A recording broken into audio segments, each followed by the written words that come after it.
many players trying their hand at games other than Hold'em and Omaha, one game which has seen an increase in popularity over the past couple of years is Deuce-to-Seven Lowball.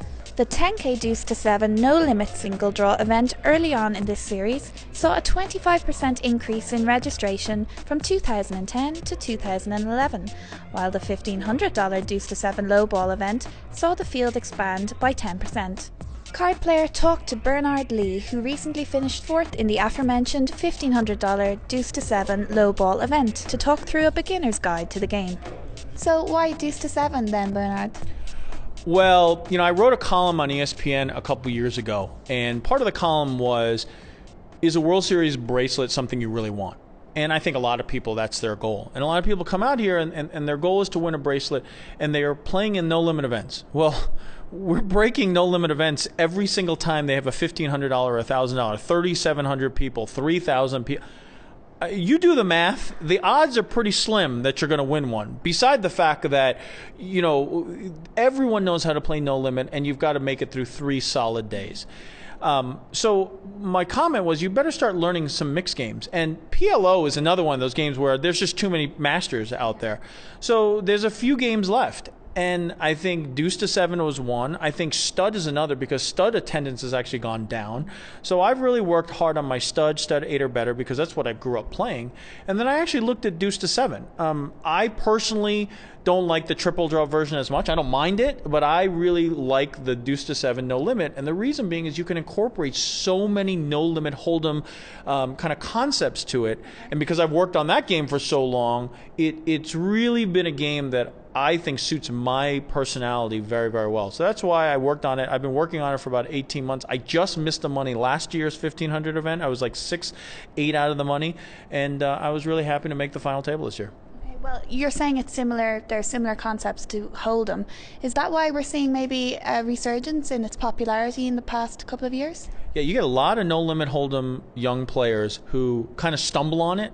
They figure it out. They go, oh, well, there's another no-limit event. Maybe I'll just try it. Yeah. Then they play it, and at the end of it, they go, this is my favorite new game. And if you play it and you don't mind the draw aspect of it, the no-limit version of it, the aggression, position, all of this, it's so much fun, and it's a new game. And, after a certain point, you want something different than Hold'em. And so I believe there's going to be a resurgence in this game. And don't be surprised in a few years if this game has more people playing in it than stud. I really believe that. Okay, so the time is now to get in there and and really learn the game, because, we talked about this before. In Hold'em, you sit down, everyone knows the concepts. The tournament director isn't on the mic explaining the directions of the game. In Deuce-to-Seven, they're explaining the directions of the game. There are people who really don't know how to play the game, and in a lot of respects, there is some dead money-ish out there. And there's very few events here at the World Series that is that way. And there are a lot of people who really don't understand a lot of the strategies to the game.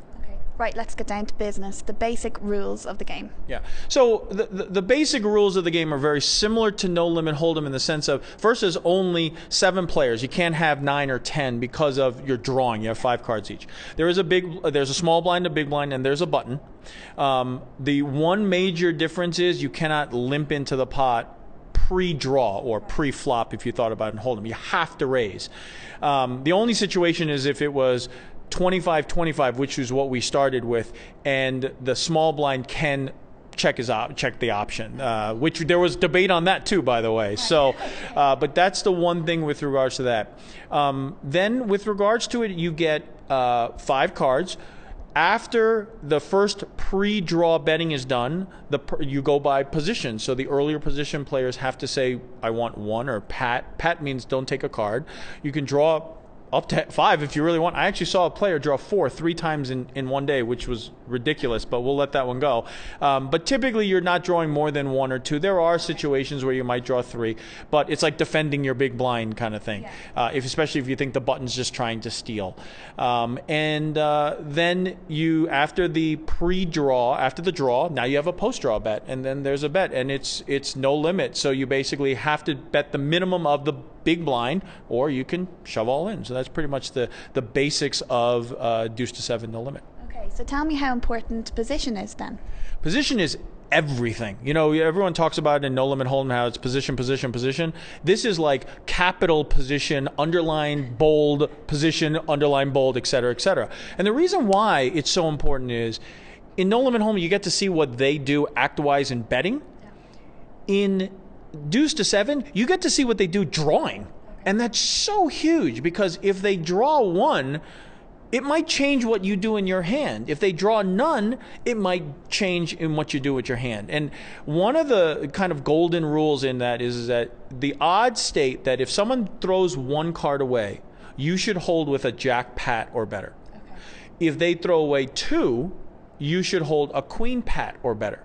And why is this so important is that let's say, and one of the things I would also tell everyone is, if you're going to draw, it'd be better to be drawing to a something smooth than a something rough. And what I mean by that is I would almost rather have jack, 5, 4, 3, deuce, or maybe 6, whatever the case is, but lower hand, than 10, 9, 8, 7 deuce. And the reason being is that if the first person does take one card, well, you can keep with a jack smooth. But if they stay pat, well, I'm throwing away the jack and I'm drawing to like a 5 where I could get a 7 or an 8. If you have a 10, 9, 8 something, even if you throw away the 10, your best drawing is to a 9. And so that's why having smooth draws are so important. And again, add that to position. Now I can determine whether I'm going to draw for that or I'm going to wait depending on what the first person does. If the first person stays pat, okay, I'm going to draw to that. I'm going to throw away the jack. If the person draws one, well, I can stay with the jack. And so that's why position is so key in No Limit. There's a lot of hands that I'm just going to muck in early position that I might easily raise with in later position. Okay, so what happens then if you've got position and you draw a card and then you pair your hand? What should you do as a beginner? Right. Well, I mean, as a beginner, I think you need to let it go because you're just going to get yourself into trouble. Yeah. If the person bets out in front of you, well, you have one of two options. You're never calling there, right? I mean, the odds of you winning on a paired hand is slim. So you're either going to try to raise to get the person off the hand, or you're just going to fold. If you're a beginner, fold. I mean, let's be honest. To make that raise, you're really, really going to have to know the player to say, like, will that person lead out, etc. So as a beginner, just fold. Okay. Do you see a lot of bluffing in the game? Ton. Absolutely a ton. I mean, that's really what makes this game so interesting. Billy Baxter, who is the master, and I was fortunate enough to have talked with Billy for about 3-4 hours. I actually spoke with him right before the final table. I asked for some of his advice. And he had said, it's the purest game of poker. You either have it or you don't. And so it's a bluff or you don't. And what makes it very, very interesting is because of the aggression of a lot of the young online players, they obviously have a tendency to bluff more, which also means they also have a tendency not to believe you more as well. So you may be pushing with a hand that looks like you're bluffing, and they may call you with a queen because they say, you know what, I don't believe them. And then you flip over a decent hand. So it's a very interesting dynamic that you have. You got the old school players, the Billy Baxters of the world, the Chris Bjorns who made the final table, and then you have all the young internet players who are trying to utilize aggression more than, the real old school strategies. Okay. So for a beginner like me, is there an easier way to think about what hands I should be playing? Yeah, I mean, I've always said you should never try to draw to more than one. It's just really pointless. It's such a stretch. Now, sometimes maybe if you're defending your big blind and you have 7-3 deuce, which is a great drawing, different story. But I really try to say to everyone, try to draw to one. And if you're going to be drawing to one, you really want to be drawing to 9 or better. 10 is still a stretch. I tell everyone a number combination that I think if you remember it, it'll really help you. 4, 5, 9. That's how I remember it. There's 4 sevens. There are 5, 8, 5 or 8 sixes, and there's 9, 8 sevens. Okay. So there's 18 hands that are 8 or better. Right. Now you think about it and go, okay, well, what if I have a 9? Well, there's 38 9 combinations. So you have to see, there's more than double 9 combinations there are 8s and 7s. So you can see how powerful an 8 or a 7 is.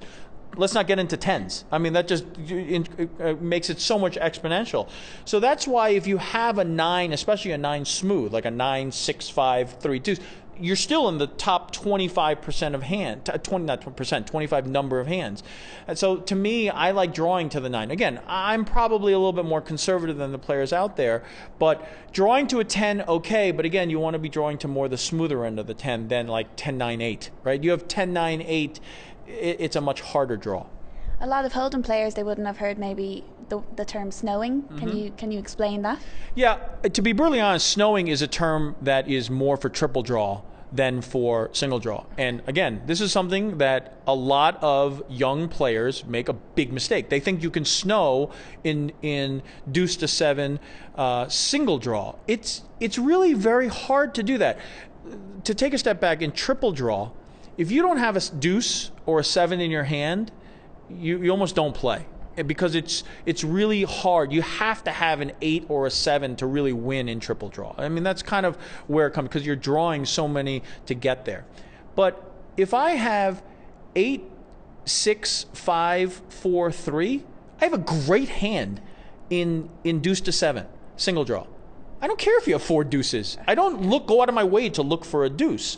You know, in single draw, of course it helps, but I'm not going out of my way. Whereas in triple draw, you are going out of your way to kind of look for that card. So I saw somebody try to snow, and they said I had 3 6s and 2 4s. So what? I don't really get it. Like, that's great. And I literally said, oh yeah, I guess that's the best way to play the hand, and just left it at that. And you know, maybe I shouldn't be saying it. And now some people, but snowing in single draw is much harder than in triple draw. Okay. So tell me, what is the best way for a beginner to improve in the game? Obviously to practice, yeah. And now the problem is it's hard to, right? Because I would say anyone outside the U.S., go online. They're now on all the sites, and it's a good opportunity to practice. Kind of get a feel of what's good and what's bad, because I think a lot of people put a lot of more equity into jacks or 10 pats and try to shove with them and not realize, well, maybe if he drew 1, he could be drawing to a good hand. So I think practice is definitely something I would read up. There is some strategies out there, but you really kind of have to play the game and have a feel to the game, and then you'll have a much better feel to it to potentially play a World Series event. Now, you've a very interesting thing going on at the moment with your Full House charity program. Tell me about that. Yeah, obviously in the Deuce-to-Seven, there's no way you can get a full house. Although I was dealt probably 3 or 4 natural full houses. I was actually dealt quad jacks, like in a row too. Like, you know, it's one thing you have jack, deuce, then 3 jacks, but it was jack, jack, jack, jack, jack. But yeah, my Full House charity program, we started in February. I have committed to this year, for every full house I get on tour that I play, I'm going to be putting in $500 into a pot. Where I would basically guaranteed to donate $20,000 this year. So that's 40 full houses. I've already gotten about 15. So that's right on pace if you think about it. At the end of the World Series, hopefully I'll knock on wood, I have a lot more. But I really want to thank Cabot Creamery Cooperative, which is the makers of Cabot cheese. And they are, I mean, really, truly the makers of the world's best cheddar cheese. They've won awards, and they really stepped up and are the lead sponsor for the charity. So I really, really thank them for helping out in this. And we're going to be helping out kids in the New England area. We have a bunch of charities that we're looking at right now, and it's going to be great to be able to donate thousands of dollars to these charities and help out. My 2 loves are poker and my kids. You know, I keep the pictures of my kids at the table, and so I thought that would be a great way of doing this. I'm so fortunate to be able to, play poker for a living. So to give back, I think $20,000 is kind of a drop in the bucket in the world that we live in, and I'm fortunate that I might be able to do this for some charities. Well, it's a really fantastic concept. Will you be updating us maybe through your radio show? Yeah, I hope so. We definitely talk about it on our radio show a lot. My radio show is every Tuesday night, Eastern time, 6 p.m. You can get it on roundersradio.com. If you're in Boston, you can listen to it 11:20 a.m. or you can get it via iTunes as well. The show's been 4 years. It's, you know, it took a lot of consultants to figure out the name of the show. It's the Bernard Lee Poker Show. We have Elke on this week. We've had Annie Duke recently, Greg Raymer. We just celebrated our 4th anniversary. We're giving away one of Elke's books. We just gave away one of Annie Duke's books. So definitely it's great to listen to the show. And I think you get a lot of insight, because one of the things that's, I think, a little different from my show is that I do stuff for ESPN's Inside Deal, and I'm part of the media, but I'm also a player. So I really can ask them some questions that might be a little bit more in depth than some other players, other interviewers, because I've literally played with these guys. So we can actually sometimes like with Kirk Morrison once, we talked about a hand that he knocked me out of an event, and we were really going through it and talking about the strategy. So a lot of people are listening. We got a lot of downloads per week, so hopefully we'll get some more listeners as well.